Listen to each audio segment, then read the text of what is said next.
이 곡 누가 가르쳐 줬습니까? 노인의 목소리는 떨렸습니다. 손가락 마디가 푸르스름하게 굳어가며 테이블을 붙잡고 있던 힘이 빠져나갔죠. 피아노 앞에 앉은 젊은 여자는 천천히 고개를 들었습니다. 그냥 어릴 적에 자주 듣던 곡이에요. 엄마가 항상 이 곡을 틀어주셨어요. 그 순간 회장 박영진은 그대로 숨을 멈추듯 굳어섰습니다. 그리고는 다리에 힘이 풀려 푹 하고 무너져 내렸죠. 삼성동의 대저택 안 날카로운 건반 소리와 함께 오래된 악보 하나가 사라진 피부치에 실마리를 찍고 나올 줄은 아무도 몰랐습니다. 그 전에 잠깐 이 영상이 마음에 드셨다면 구독과 좋아요 부탁드립니다. 그럼 지금부터 시작되는 이야기 속으로 함께 들어가 볼까요? 삼성동 언덕 위 저택은 언제나 고요했습니다. 40년 넘게 이 땅에 뿌리를 내린 회장. 박영진의 집은 밤이 되면 더욱 적막했죠. 70이 넘은 나이에도 꼿꼿한 자세를 유지하던 박영진은 요즘 들어 부쩍 등이 굽기 시작했습니다. 거울 속 자신의 모습을 볼 때마다 세월이 얼마나 빠르게 흘렀는지 새삼 깨닫곤 했죠. 저택 2층 음악실. 그곳엔 먼지가 쌓인 그랜드 피아노 한 대가 놓여 있었습니다. 박영진은 매일 밤 그 피아노 앞에 앉았죠. 건반을 누르지는 않았습니다. 그저 앉아서 오래된 악보들을 한 장 한 장 넘기며 과거를 되새길 뿐이었죠. 32년 전 그날의 기억은 아직도 선명했습니다. 백화점 인파 속에서 단 몇 초 한눈을 팔았을 뿐인데 5살 배기 딸 박수연이 사라졌죠. 경찰도 사설 탐정도 그 누구도 찾지 못했습니다. 아내는 그 충격으로 1년을 버티지 못하고 세상을 떠났죠. 박영진은 그렇게 혼자가 되었습니다.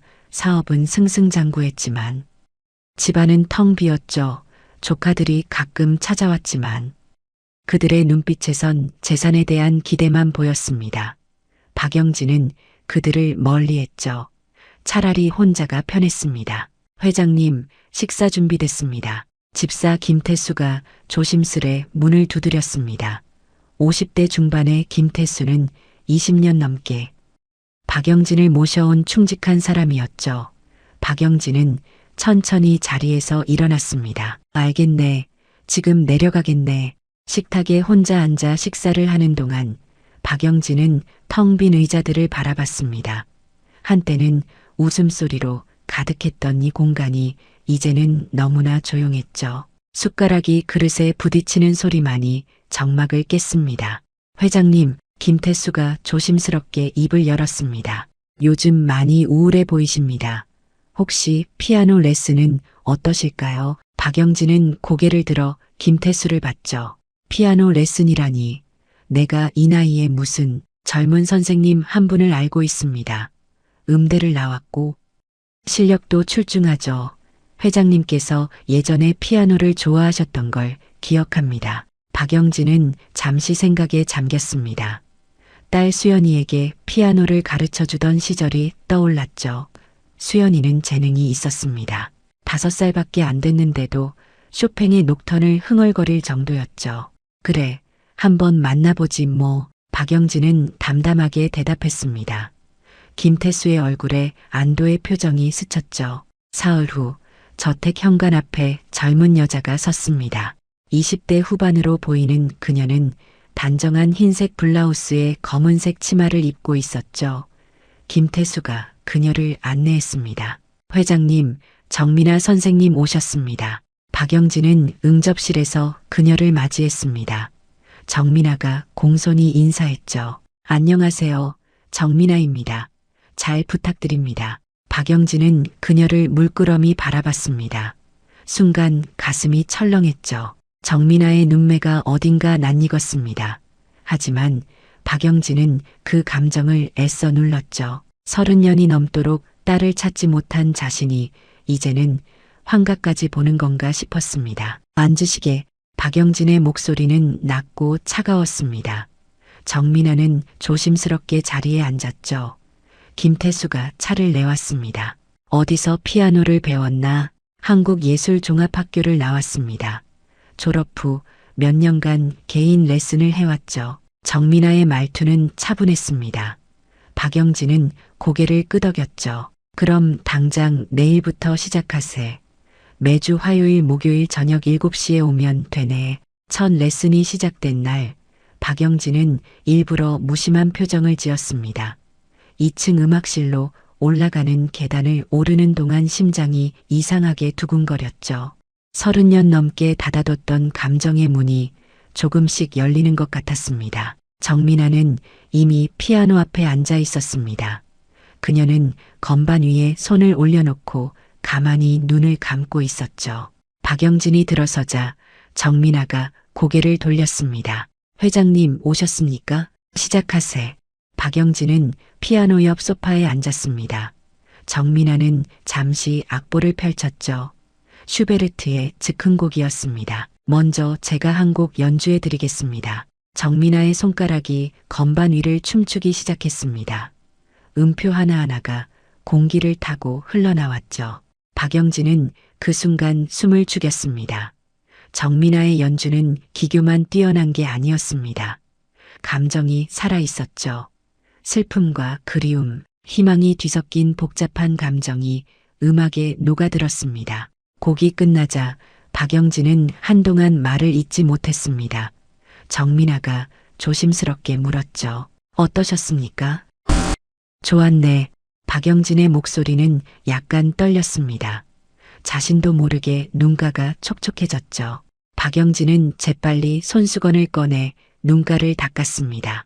회장님께서는 피아노를 배우신 적이 있으십니까? 옛날에 조금 쳤지. 딸아이에게 가르쳐 주려고 배웠었네. 박영진은 무심코 과거를 꺼냈습니다. 정민아의 눈빛이 잠깐 흔들렸죠. 따님이 계셨습니까? 있었네. 오래전에. 박영진은 더 이상 말하지 않았습니다. 정민아도 더 묻지 않았죠. 그녀는 다시 악보를 펼쳤습니다. 그럼 회장님께서 직접 연주해 보시겠습니까? 박영진은 천천히 일어나 피아노 앞에 앉았습니다. 30년 만에 만지는 건반이었죠. 손가락이 뻣뻣했습니다. 정민아가 옆에 서서 부드럽게 말했습니다. 천천히 하셔도 됩니다. 손가락 힘을 빼시고요. 박영진은 간단한 동요를 쳤습니다. 음이 삐걱거렸죠. 하지만 정민아는 인내심 있게 기다렸습니다. 잘하셨습니다. 처음 치고는 아주 좋으십니다. 그날 이후 일주일에 2번씩 레슨이 이어졌습니다. 박영진은 레슨 시간을 기다리는 자신을 발견했죠. 화요일과 목요일. 저녁이 되면 괜히 마음이 설렜습니다. 정민아와 이야기를 나누는 시간이 좋았습니다. 그녀는 말수가 많지 않았지만 질문에는 성실하게 답했죠. 어느 날 레슨이 끝나고 박영진이 물었습니다. 자네 가족은 어떻게 되나? 정민아는 잠시 망설이다 대답했습니다. 어머니 혼자 계십니다. 아버지는 제가 어릴 적에 돌아가셨죠. 그래. 어머니와 사이가 좋은가? 네. 어머니께서 저를 혼자 키우셨습니다. 많이 고생하셨죠. 박영진은 고개를 끄덕였습니다. 정민아의 눈빛에서 깊은 효심이 느껴졌죠. 석 달째 되던 어느 목요일 정민아가 새로운 곡을 가져왔습니다. 오늘은 이 곡을 연습해 볼까요? 정민아가 악보를 펼쳤습니다. 쇼팽의 녹턴 2번이었죠. 박영진의 얼굴이 순간 굳었습니다. 그 곡은 딸 수연이가 가장 좋아하던 곡이었습니다. 수연이는 5살 때 이 곡의 멜로디를 흥얼거리곤 했죠. 이 곡은 왜 골랐나? 박영진의 목소리가 떨렸습니다. 정민아는 순수한 표정으로 대답했죠. 제가 가장 좋아하는 곡입니다. 어릴 적부터 자주 들었어요. 누가 들려줬나? 어머니가 자주 틀어주셨습니다. 이 곡을 들으면 마음이 편안해진다고 하셨죠. 박영진은 입술을 깨물었습니다. 우연일까? 아니면 박영진은 혼란스러웠죠. 정민아가 피아노 앞에 앉아 연주를 시작했습니다. 익숙한 멜로디가 방안을 채웠습니다. 박영진은 눈을 감았죠. 수연이의 작은 손이 건반을 두드리던 모습이 떠올랐습니다. 곡이 끝나자 박영진은 자리에서 일어났습니다. 오늘은 여기까지 하세. 네, 회장님. 정민아가 짐을 챙기는 동안 박영진은 창밖을 바라봤습니다. 가슴속에서 무언가가 소용돌이쳤죠. 이건 단순한 우연이 아닐 수도 있다는 생각이 들었습니다. 그날 밤 박영진은 잠을 이루지 못했습니다. 천장을 바라보며 수없이 뒤척였죠. 정민아가 연주하던 녹턴의 선율이 귓가에 맴돌았습니다. 수연이가 사라진 그날도 백화점에서 이 곡이 흘러나왔었죠. 박영진은 이불을 걷어차고 일어났습니다. 새벽 3시 박영진은 서재로 내려갔습니다. 오래된 서랍장을 열었죠. 먼지가 수북이 쌓인 낡은 상자가 나왔습니다. 박영진은 떨리는 손으로 상자를 열었습니다. 안에는 수연이의 전리와 머리카락, 그리고 작은 손수건이 들어 있었죠. 박영진은 그것들을 하나하나 꺼내 만져봤습니다. 수연아. 박영진의 목소리가 어둠 속에서 흔들렸습니다. 눈물이 볼을 타고 흘러내렸죠. 32년 동안 참아왔던 감정이 터져나왔습니다.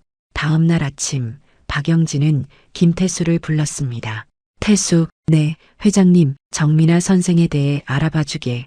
출생지, 가족관계, 어머니 이름까지 전부. 김태수는 놀란 표정을 지었습니다.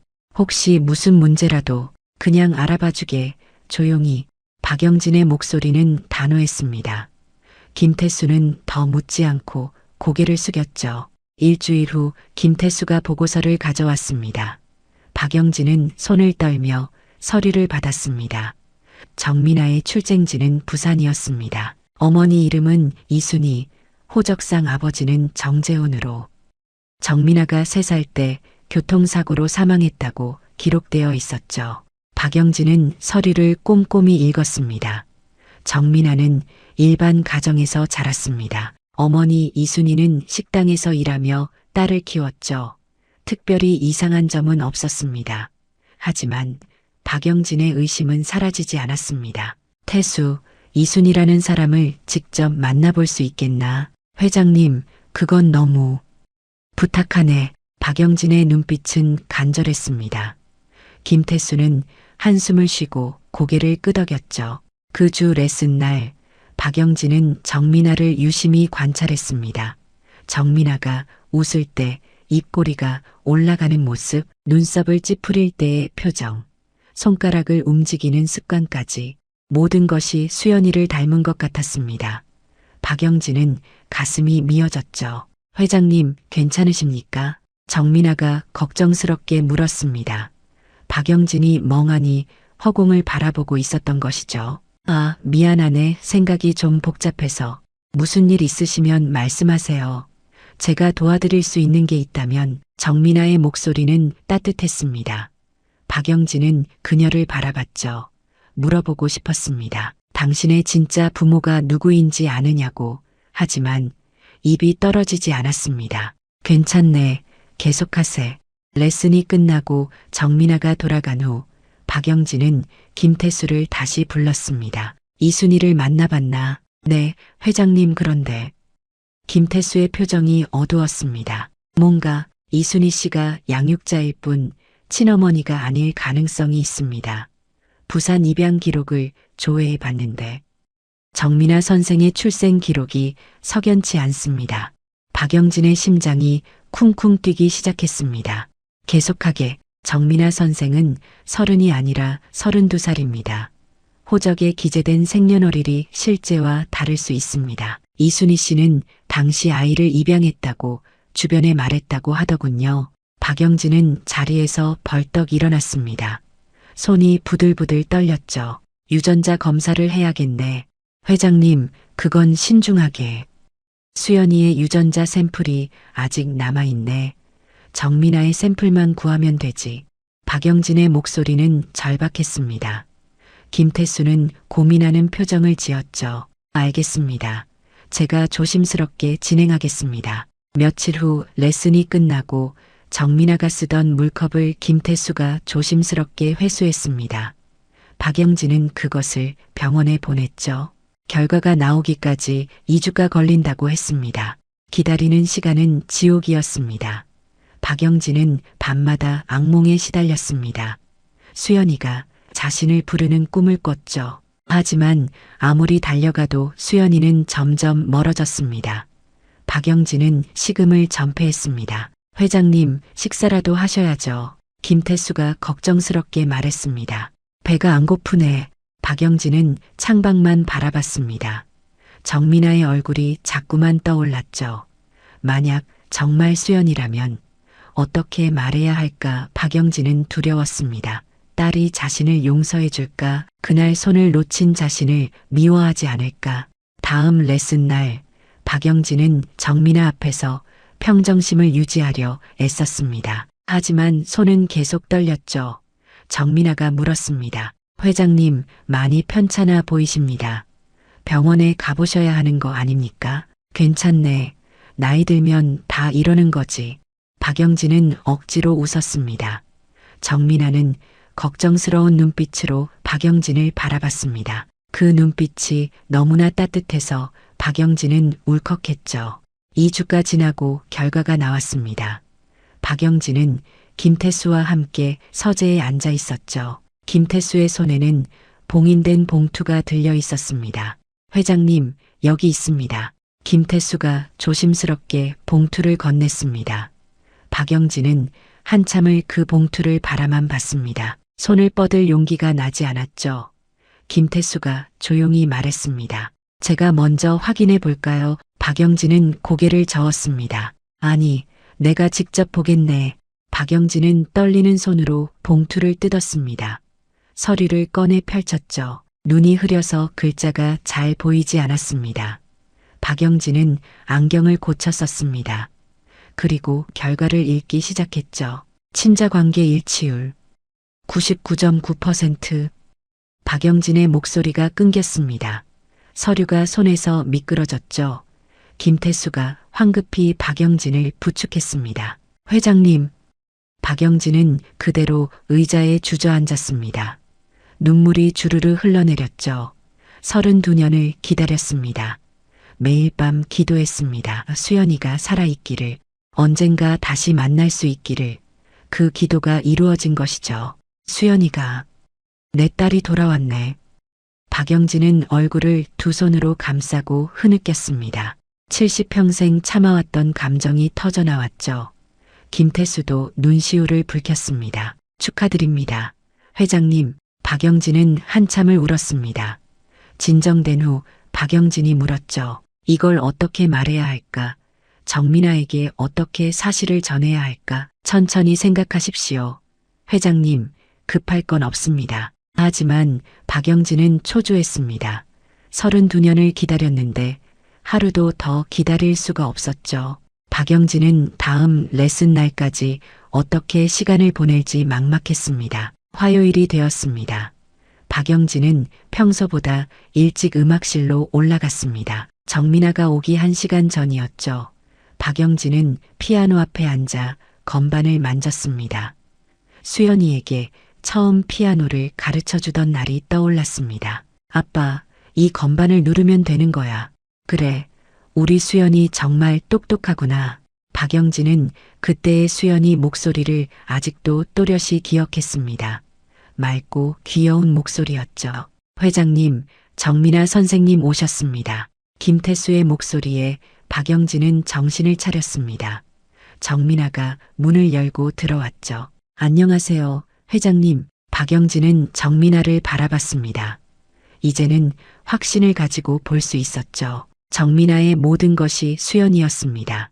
눈매, 코, 입술, 심지어 걸음걸이까지. 함께 박영진의 목소리는 평소보다 더 부드러웠습니다. 정민아는 의아한 표정을 지으며 피아노 앞에 앉았죠. 오늘은 제가 한 곡 연주해드리고 싶네. 네, 회장님. 박영진은 건반 앞에 앉았습니다. 손가락을 올렸죠. 그리고 연주를 시작했습니다. 서툴렀지만 진심이 담긴 연주였습니다. 수연이가 좋아하던 자장가였죠. 정민아의 얼굴이 굳어졌습니다. 그녀의 눈에 눈물이 고였죠. 이 곡은 알아보나. 박영진이 연주를 멈추고 정민아를 돌아봤습니다.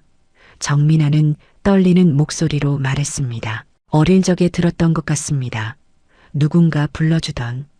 누가 불러줬나? 박영진의 목소리도 떨렸습니다. 잘 기억이 안 나지만 아버지 같은 분이었던 것 같습니다. 정민아는 눈물을 닦았습니다.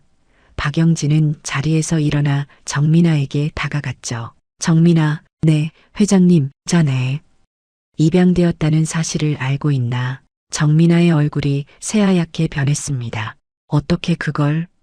나도 잘 모르겠네. 하지만 확인하고 싶은 게 있네. 박영진은 주머니에서 오래된 사진 한 장을 꺼냈습니다. 5살 수연이의 사진이었죠. 박영진은 그것을 정민아에게 건넸습니다. 이 아이가 누구 같나? 정민아는 사진을 받아들었습니다. 한참을 바라보더니 고개를 들었죠. 저 같습니다. 그래, 자네가 맞네. 박영진의 목소리가 깨졌습니다. 회장님, 무슨 말씀을? 정민아, 아니 수연아. 박영진은 정민아의 손을 잡았습니다. 자네는 내 딸이네. 32년 전에 잃어버린 내 딸이야. 정민아는 믿을 수 없다는 표정으로 박영진을 바라봤습니다. 눈물이 볼을 타고 흘러내렸죠. 그럴 리가. 제 아버지는 유전자 검사를 했네. 확실하네. 자네는 박수연이야. 박영진도 울고 있었습니다. 두 사람은 한참을 말없이 서 있었죠. 시간이 멈춘 것 같았습니다. 정민아는 천천히 소파에 주저앉았습니다. 다리에 힘이 풀렸죠. 박영진은 그녀 옆에 무릎을 꿇었습니다. 70이 넘은 노인이 젊은 여자 앞에 무릎을 꿇는 모습은 처절했습니다. 수연아, 미안하다. 박영진의 목소리는 떨렸습니다. 눈물이 멈추지 않았죠. 그날 내가 내 손을 놓치지만 않았더라면 단 몇 초였어. 내가 한눈을 판 게 고작 몇 초였는데 그 짧은 시간에 너를 잃어버렸단다. 정민아는 말없이 눈물만 흘렸습니다. 박영진은 계속 말했죠. 너를 찾으려고 모든 걸 다 했어. 경찰도, 사설 탐정도, 방송도, 신문도 할 수 있는 건 다 했단다. 하지만 아무 소용이 없었지. 내 엄마는 그 충격으로 1년도 못 버티고 세상을 떠나셨어. 박영진은 얼굴을 두 손으로 감쌌습니다. 내가 죽을 죄를 지었단다. 아버지 자격이 없는 인간이야. 정민아는 떨리는 손을 뻗어 박영진의 어깨를 감쌌습니다. 회장님. 아니, 아버지. 그 한마디에 박영진은 더 크게 흐느꼈습니다. 정민아도 울고 있었죠. 저도 항상 궁금했습니다. 제 진짜 부모님이 누구일까? 왜 저를 버렸을까? 양어머니께서 사랑으로 키워주셨지만 마음 한구석은 늘 허전했습니다. 정민아의 목소리는 가늘게 떨렸습니다. 어릴 적 기억이 가끔 떠올랐습니다. 백화점 같은 곳에서 누군가의 손을 잡고 있다가 순식간에 사람들 사이로 밀려났던 기억. 그때 너무 무서웠습니다. 울면서 아빠를 찾았는데 목소리가 나오지 않았죠. 박영진은 고개를 들어 정민아를 봤습니다. 다 내 탓이야. 내가 내 손을 꽉 잡고 있었어야 했는데 아닙니다. 아버지 잘못이 아닙니다. 정민아는 박영진의 손을 잡았습니다. 저도 아버지를 찾고 있었습니다. 이 집에 처음 왔을 때부터 묘한 느낌이 들었습니다. 마치 여기가 제가 있어야 할 곳 같은. 정말인가? 박영진의 눈빛이 반짝였습니다. 네, 그리고 아버지께서 처음 저를 보셨을 때 눈빛을 잊을 수가 없습니다. 그 눈빛에서 뭔가 느껴졌습니다. 두 사람은 한참을 말없이 서로를 바라봤습니다. 32년의 시간이 그 순간 녹아내리는 것 같았죠. 수연아, 나를 용서해 주겠니? 박영진의 목소리는 간절했습니다. 정민아는 고개를 끄덕였죠. 용서할 것도 없습니다. 아버지도 피해자십니다. 저를 찾으시느라 얼마나 고생하셨습니까? 정민아는 박영진을 꼭 껴안았습니다. 박영진도 딸을 끌어안았죠. 32년 만의 포옹이었습니다. 두 사람은 한참을 그렇게 안고 울었습니다. 김태수가 조용히 문을 열고 들여다봤습니다. 두 사람의 모습을 보고는 살며시 문을 닫았죠. 김태수의 눈가도 젖어 있었습니다. 한참 후 두 사람은 진정했습니다. 박영진이 물었죠. 양어머니께서는 자네가 입양됐다는 걸 아시나? 네, 20살 때 말씀해 주셨습니다. 어머니는 항상 미안해 하셨죠. 저에게 진짜 부모님을 찾아주지 못해서. 훌륭한 분이시네. 내가 꼭 만나 뵙고 감사 인사를 드려야겠네. 박영진의 목소리는 떨렸습니다. 어머니께서 저를 구해주셨습니다. 제가 혼자 거리를 헤매고 있을 때 데려가셨죠. 병원도 데려가 주시고 밥도 먹여주셨습니다. 경찰에 신고도 하셨지만 아무도 저를 찾지 않았대요. 정민아의 목소리가 잠겼습니다. 그때 제가 말을 못했대요. 충격으로 실어증이 왔다고 하더군요. 그래서 제 이름도 부모님 이름도 말할 수가 없었습니다. 기억도 거의 사라졌고요. 박영진은 가슴이 찢어지는 것 같았습니다. 얼마나 무서웠겠니? 5살밖에 안 된 아이가. 어머니께서 사랑으로 보살펴 주셨습니다. 천천히 말문도 트였고 학교도 다닐 수 있었죠. 피아노는 어머니께서 가르쳐 주셨습니다. 제가 피아노를 칠 때 편안해 보인다고 하셨어요. 박영진은 고개를 끄덕였습니다. 내 친어머니도 피아니스트였단다. 너는 엄마를 닮았어. 정민아는 눈을 크게 떴습니다. 그래서 제가 음악을 좋아하는 거였군요. 그래. 너는 태어날 때부터 음악적 재능이 있었어. 5살에 벌써 쇼팽을 흥얼거렸으니까. 두 사람은 서로의 이야기를 나눴습니다. 잃어버린 32년의 시간을 메우려는 듯 많은 이야기를 했죠. 밤이 깊어가는 줄도 몰랐습니다. 수연아, 이제 집으로 돌아오겠니? 박영진이 조심스럽게 물었습니다. 정민아는 잠시 망설이다 대답했죠. 양어머니께 먼저 말씀드려야 할 것 같습니다. 어머니께서 놀라실 거예요. 그래, 당연하지. 내가 함께 가마 어머니께 제대로 인사드려야지. 일주일 후 박영진과 정민아는 부산으로 향했습니다. 김태수가 운전을 맡았죠. 차 안은 조용했지만 긴장감이 흘렀습니다. 정민아는 계속 손가락을 만지작거렸습니다. 긴장되나? 박영진이 물었습니다. 정민아는 고개를 끄덕였죠. 어머니께서 어떻게 받아들이실지 모르겠습니다. 30년 가까이 키운 딸이 진짜 부모를 찾았다고 하면 괜찮을 거야. 어머니께서는 자네를 진심으로 사랑하시는 분 같으니까. 박영진도 사실은 떨렸습니다. 자신의 딸을 구해준 은인을 만나는 일이었죠. 부산 서면의 작은 아파트 앞에 도착했습니다. 정민아가 초인종을 눌렀습니다. 잠시 후 문이 열렸죠. 50대 후반으로 보이는 여자가 나타났습니다. 미나야, 왔구나. 근데 이분들은 어머니 말씀드릴 게 있어요. 정민아의 목소리가 떨렸습니다. 이순희는 의아한 표정으로 일행을 맞이했죠. 거실에 앉아 정민아가 모든 이야기를 했습니다.